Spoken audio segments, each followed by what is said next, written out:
Во паркот Јане Сандански и во населбата Лисиче, Орце Ѓорѓиевски, кандидат за градоначалник на Скопје од ВМРО ДПМН, заедно со сопартиецот кандидатот за градоначалник на аеродром Дејан Митевски, одржаа средби со граѓани со кои споделија идеи и предлози. Тие ги слушнаа и проблемите со кои жителите на овие места се соочуваат. Токму овие разговори со народот се нашата неголема сила и мотивација. Не ветуваме чуда, но ветуваме честност, посветеност и упорност за подобар и подостоинствен живот. Порача Ѓорѓиевски. Тој додаде дека за нив дадениот збор значи обврска и нешто од кое никогаш нема да се откажат. Програмата што ќе биде понудена според него ќе биде создадена заедно со граѓаните, со цел аеродром и цело Скопје да станат уште поубави и достоинствени места за живење. Над 150.000 жители од општините Аеродром и Газибаба секојдневно се изложени на чад и загадување заради депонијата Вардариште. Соопшти синоќа кандидатката за градоначалник на Скопје од СДСМ Каја Шукова. Според неа, најитно решение е воведување на 24-часовен надзор, целосно оградување на депонијата и забрана за влез на сите лица, освен вработените од комунална хигиена. Таа нагласи дека ова е интервентна мерка која е неопходна пред да се премине кон долгорочни системски решенија, како изградба на нова претоварна станица, обновување на механизацијата и воведување на задолжителна селекција на отпадот.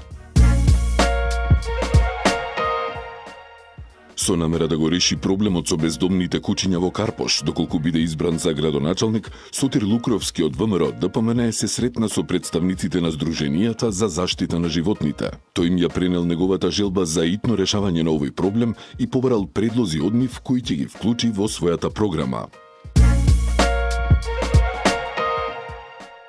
Неподносливата смрдеа на изгорено од депонијата Вардариште со денови ги извади вчера попладне аеродромци на протест, блокирајќи го булеварот Србија. Протест е најавен и за денеска во 18 часот, на кој граѓаните ќе бараат итна реакција од институциите и трајно решавање на проблемот кој го загрозува нивното секојдневие и здравје. Собирот се организира преку повик за мобилизација на социјалните мрежи. Сите 6800 ученици во основните училишта во Газибаба добија бесплатни униформи. Градоначалникот Бобан Стефковски кажа дека овој проект започнал во 2023 година и тоа е едно од неговите реализирани ветувања кое станало традиција. Униформите се повеќе од облека. Тие се символ на еднаквост и заедништво. Со нив сите ученици се дел од една иста заедница, без поделби и разлики. Објасни Стефковски. На овие избори, една од темите што ги наметнува СДСМ е оживување на проектот БРТ за брз автобуски транспорт. Вчера професорот Дејан Трајковски од Техничкиот факултет во Битола објасни зошто овој проект не е применлив за град како Скопје.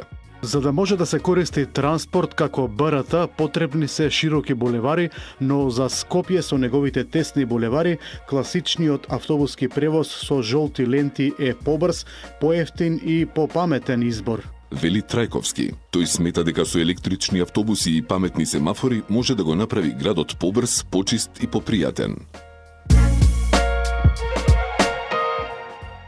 Преку проектот Образование за сите, Центар и оваа учебна година ангажира лични асистенти за ученици со посебни образовни потреби во училиштата. Право на пријавување на јавниот повик имаат кандидатите со минимум завршено средно образование и со претходно искуство во работа со деца со посебни образовни потреби. Јавниот повик ќе трае 5 работни дена, а надоместокот за ангажираните ќе изнесува 15.000 денари. Теренските работни активности за одржување на канализационата мрежа на јавното претпријатие Водовод и канализација продолжија и денеска. Екипите на секторот канализација расчистуваа шахти, отпушуваа атмосферски канализации и чистеа сливници и фекални шахти. Од Скопското комунално претпријатие повторно апелираа до граѓаните кон канализациониот систем во градот да се однесуваат одговорно и совесно, бидејќи истиот не представува место за одлагање на секаков тип на отпад.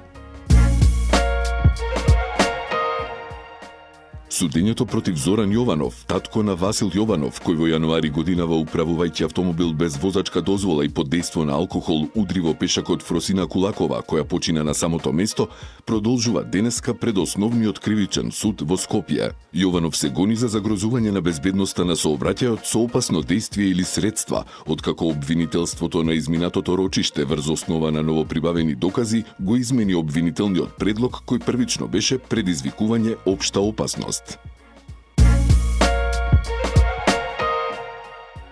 Германската компанија Lidl денеска во Реонскиот центар во аеродром ќе постави камен темелник на нов продажен објект. Станува збор за објект кој што ќе биде изграден на парцела што се наоѓа покрај булеварот Видое Смилевски Бато во близина на маркетите Стокомак и Кам. Компанијата Lidl интензивно го гради и првиот продажен објект во земјава кој се наоѓа на просторот на поранешен бриколаж во Газибаба. Филмската ревија во кинотека во чест на јубилеот 75 години од основањето на Друштвото на филмски работници продолжува и денеска со трето полувреме на Дарко Митревски, а во деновите што следуваат публиката ќе има можност да ја проследи јубилејната филмска ревија од избрани македонски филмови кои оставиле длабока трага во нашата кинематографија. На програмата утре се филмовите Денес треба нешто да се случи и Ругање со Христос, а на 5 септември се Северен пол и Соба со пијано.